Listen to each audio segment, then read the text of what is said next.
Welcome to Crop Talk, brought to you by Innovative Ag Services, and this is our Field Scouting Special. Each week from March through October, our agronomy team shares timely, boots-on-the-ground updates from across the IAS geography, so you can make confident decisions as the seasons change.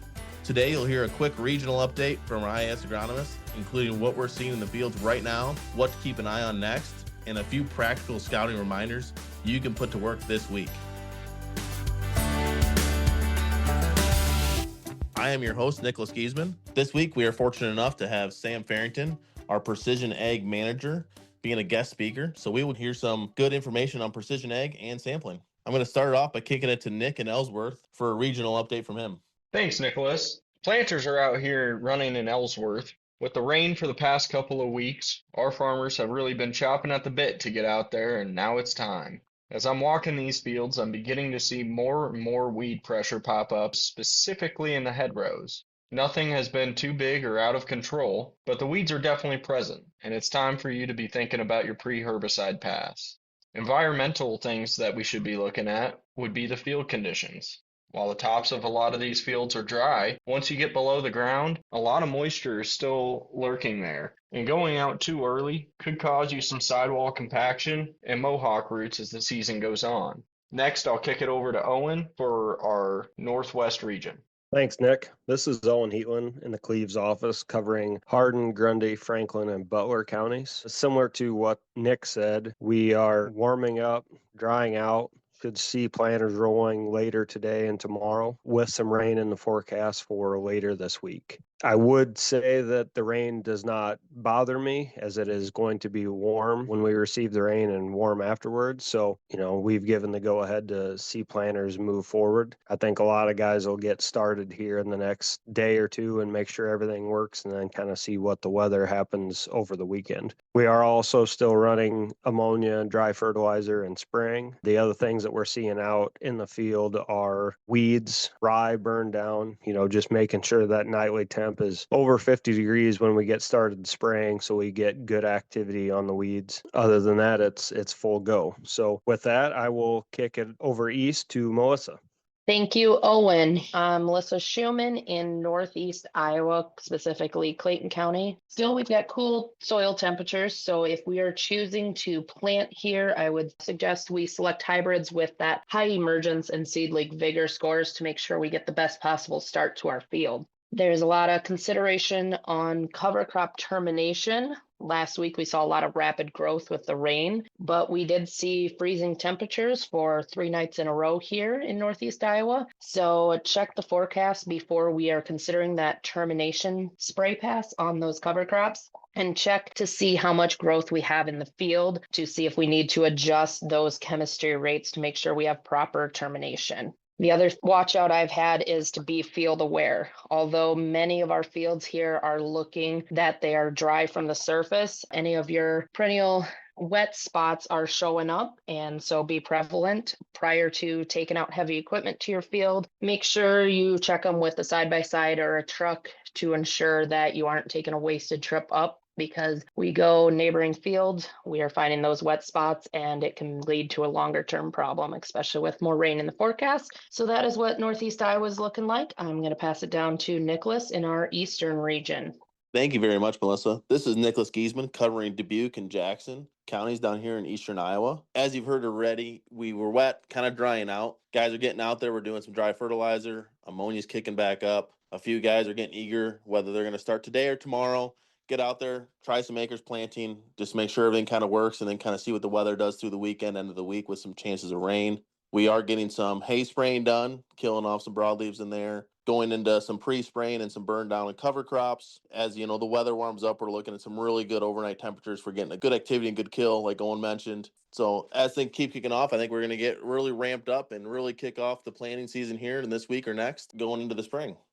Now, I mentioned earlier, we're going to have a special guest, Sam Farrington, on. I'm going to kick it to her and Owen Heatland. They're going to give a really good discussion on precision ag, variable rate planning, and some other topics that are really prevalent to our industry and stuff that's going to help you have more success on your farm. Sam and Owen, take it over. Thanks, Nicholas. You've all met me before. I'm Owen Heatland. I'll let Sam introduce herself and tell us a little bit about herself, and then we can dive in with some questions. Thanks, Owen. I'm Sam Farrington, and I'm the Precision Ag Manager, so I get around to all the locations pretty frequently. I've been here just coming up on my 10-year anniversary. Thanks, Sam. Why don't you tell us a little bit about what are planting recs, and then maybe tell us a little bit how you come up with those planting recs. Yeah, so I'll kind of start with how we come up with them. So if I'm going out to a grower who's got a little interest in maybe starting some variable rate planting, first thing we talk about is what they have for past yield data. I like to use anywhere from 3 to 5 years of past yield, and we kind of layer that on top of each other to see what areas in the field yield about average, higher than average, lower than average, and then adjust our seeding rates from there. We definitely have plenty of people that may have picked up a new ground, don't have that yield data. Owen, we've used that on your own farm. We can use yield potential, soil types. There's plenty of options. So typically what that looks like for me, I run those yield normalization maps, which is those several years stacked on each other. And then I'll have that conversation with either the grower or the salesperson. Does this look right to them? This is just telling me from what the computer spits out. Obviously, as a farmer, you guys know your fields best. So we do a lot of hand adjustments on those. Maybe it's something that's been traditionally wet in the past. We've added tile, things like that. That's pretty easy to adjust and kind of maneuver from there. So sometimes we get it right on the first zone. Sometimes it takes a couple edits. And then we've got some growers that will do variable rate nitrogen along with that. I've had people do it with anhydrous, UAN, kind of whatever fits in their operation. And typically I go 2 rates on that variable rate nitrogen. We've done 3 before, but on corn, if it's a 3-rate seeding zone, we'll do the lower 2 rates of nitrogen on those lower 2 seeding zones. We'll put the higher rate on that higher population. So that's kind of the meat and potatoes of the planting and nitrogen rate creation looks like.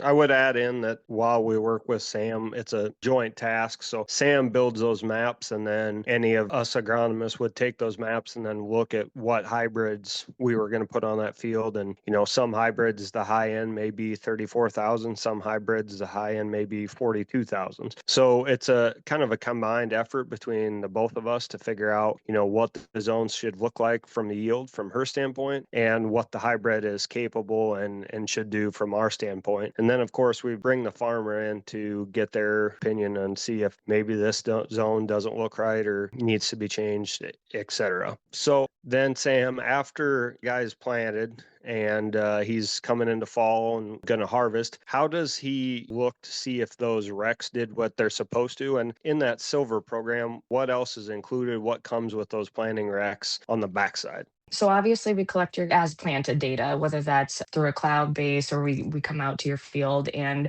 pull it off of your monitor, bring it into our system. And then after you're done harvesting, collect that harvest data. And then we run pretty extensive reporting that we can do yield by hybrids, yield by seeding rates. We've got some that do learning blocks on there. So let's say, for instance, we want to run bean population trials. We can have populations of 120, 140, and 160,000. And then I can drop in 2-acre blocks, 1-acre blocks with different populations. So then on the backside, we can run those reports to see how did these yield? How did it yield from hybrid to hybrid, from seeding rate to seeding rate, and then kind of adjust from there. Even if a hybrid likes a little bit higher of a population, or maybe not so much, we can back off the seed on that if you're going to plant that on another field next year. There's yield by soil test results. So that can kind of bleed into what we're going to talk about next on grid sampling. You read all the data from Winfield or wherever that tells you, where your optimum soil test results are, but it's different when you're looking at your own data. It's your own field. These are what my soil tests are, and I see that this is where my high yielding areas are, or vice versa. If you're maybe have lower phosphorus or potassium levels and you've got lower yield, it's just kind of a neat way that you can cross-reference all the different inputs that you're putting in and seeing what's working, what's not, and then we adjust that next year. And it's an ever-changing decision-making process. I've got customers that I've worked with since I started here 10 years ago, and I've got some new customers, and we're always trying to find what the next thing we can change or throw a learning block in and adjust from there. That's perfect, Sam. That leads us right into what I wanted to talk about next. Say there's a brand new customer that doesn't have any soil samples. What would your suggestion be, or how would you start that process? What size samples do we offer, and when is a different sampling time?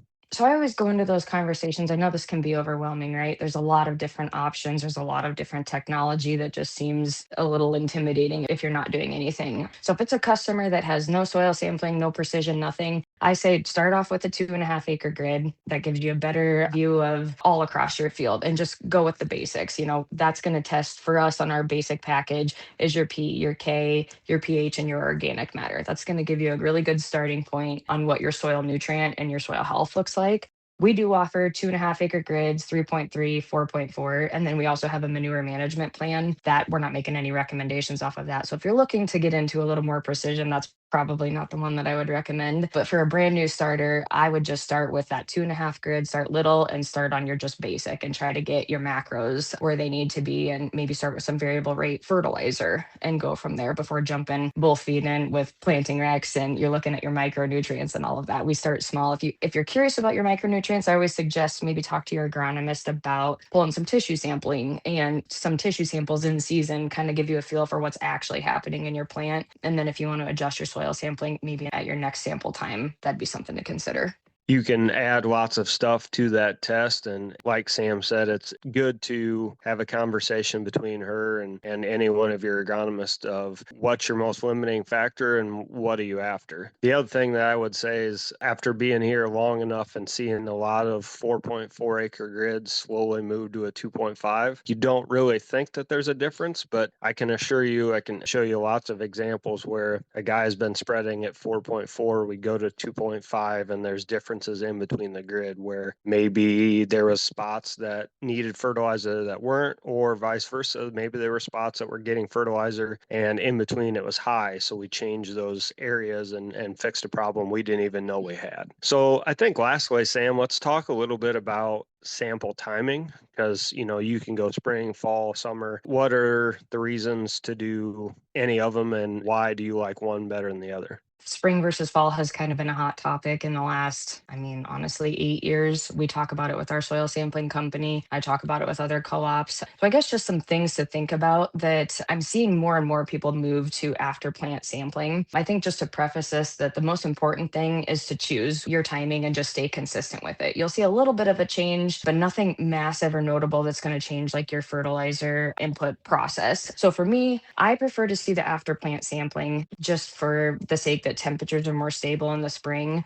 Wet spring soil is going to dry a lot faster than wet fall soil. If you're fertilizing in the fall, spring sampling might be something for you to consider. You're going to cut your wait time way down just for the fact of your agronomist is going to have plenty of time to review what your soil tests look like, come up with a plan. You as a grower can review those, approve those, adjust them to maybe what your budget looks like versus in the fall. Everybody's kind of in a hurry to beat that first frost or beat the weather there. So you're not in so much of a hurry. You have some time to consider what your inputs are going to look like. However, if you're fertilizing in the spring sampling is probably not the route that I would recommend. So I guess just things to consider is when do you plan that you're going to apply that fertilizer and how time sensitive is that to you in the fall? If you start to after plant sampling, just stay consistent with that from year to year and you're going to see the best results to make that plan. Another thing that I want to add that if you're due to sample and it's a very dry year, your tests are going to indicate that you've got more stored nutrients in that soil than's true. So just keep that in mind when you're making fertilizer decisions that you're not shorting yourself in those 3 years to come. You don't want to sample in 4 years and find out you've been mining it because your skewed results a little bit in that very dry soil kind of led you down the wrong path. Well, that's a very good point, Sam. I think the last question for me was a little bit loaded because everybody knows that I like after plant sampling for the reasons you said. Like as agronomists go, we can make recs earlier in the year and then what you need for fertilizer, what you're going to do in the fall. If you need lime, you can look at the soil samples earlier. And it just seems like we get better temps and better soil moisture. But I know if you're from the east side of the state and you're working with agronomists like Melissa or Nick, you may be spreading in the spring, and so that may be totally different. And so it's good to see all different sides of what you're doing before you're making those sample discussions. Is there anything new or on the horizon, Sam, that you think that customers need to know about as far as sampling or VRX or anything that we didn't talk about? I think just keeping in mind that obviously, your yields are going to continue to increase and obviously your fertilizer is going to need to increase too. We all know that that's not the cheapest thing on earth. So just making sure that if you are considering sampling, you're putting the food where your plant needs it and you're not just blanketing it. I know that's not new. It's kind of the old tale of it, but it's really just kind of the foundation of your operation and just making sure that your soil health and nutrition is where it needs to be at. So you are putting your money where it actually is going to come back and benefit you. Thanks, Sam. I'll just wrap up by saying we have lots of different options when it comes to sampling, making recs. We can do a lot of different things. And so if you're interested in any of those things at all, make sure to reach out to one of us and we'll see how we can help you. With that, I will kick it back over to Nicholas. Thank you a lot, Sam and Owen, for that great discussion. That was a lot of information. So if you're a grower listening to that and you have more questions, please reach out to us, agronomist, or you can shoot us an email at croptalk@innovativeag.com. That's all for this week's Crop Talk by IAS. Thanks for tuning in. Be sure to like, follow, and subscribe so you don't miss next week's update. And if you know a fellow grower who'd value a quick field snapshot, share this episode with them. For more agronomy resources and to connect with your local IAS team, visit innovativeag.com and follow Innovative Ag Services on Facebook, Instagram, YouTube, and LinkedIn. We'll catch you next week on Crop Talk.